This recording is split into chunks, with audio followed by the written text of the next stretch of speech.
সম্মানিত ভিউয়ার্স, আসসালামু আলাইকুম ওয়া রাহমাতুল্লাহি তাআলা ওয়া বারাকাতুহু। আজকে পবিত্র ঈদুল আজহা, মুসলিম বিশ্বে একটি পবিত্রতম দিন। আজকের এই দিনে আমরা নামাজ শেষে অনেকেই কুরবানিতে ব্যস্ত থাকব।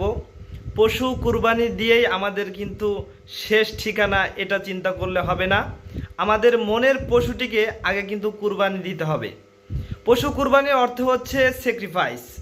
আমরা যদি আল্লাহ তাআলার কাছে আমাদের ইখলাস, নিয়ত এবং উদ্দেশ্যকে পাঠাতে পারি, তবেই কেন আমাদের কুরবানি কিন্তু কবুল হবে।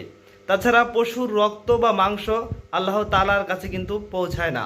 তো আমরা নিজেদের মনের পশুকে আগে কুরবানি দিয়ে আমাদের যে পশু রয়েছে সেটিকে কুরবানি দেওয়ার চেষ্টা করব। পরিশেষে আমাদের কুরবানি শেষে যে বজ্র পদার্থ আছে, যেগুলো রক্ত মাংস, এগুলো সুন্দরভাবে পরিষ্কার করে পরিবেশ রক্ষায় নিজেদের সর্বোচ্চ ভূমিকা দিয়ে চেষ্টা করব।